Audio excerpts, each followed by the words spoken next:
Il y a une actualité qui fait le tour des réseaux sociaux notamment. Il s'agit de l'arrestation d'un jeune homme réputé proche du Parti des peuples africains, Ibrahim Zighi en l'occurrence, qui aurait été arrêté par les forces de sécurité. Qu'est-ce qu'on en sait ce soir à Lamine Fofana?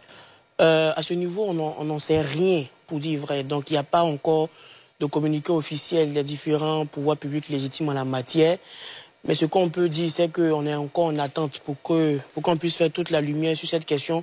C'est un peu la problématique qu'on rencontre dans nos pays africains.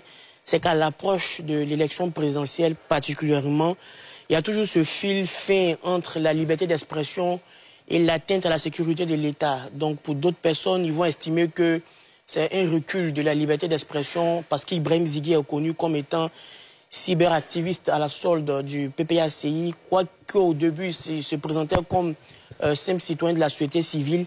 Et il y a d'autres qui vont estimer que on ne peut pas laisser les ambitions partisanes des partis politiques prendre le dessus sur la substance de la République, quitte à menacer même la quiétude publique.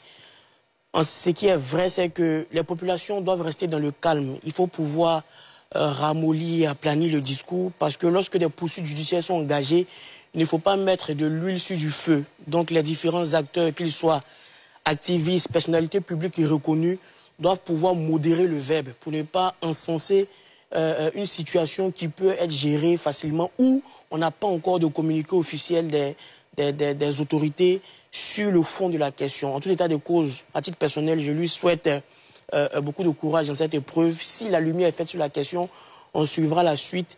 Et pour dire qu'on n'a pas rentré aussi dans une manipulation qui peut dégénérer quelque chose qu'on peut quand même contrer rapidement.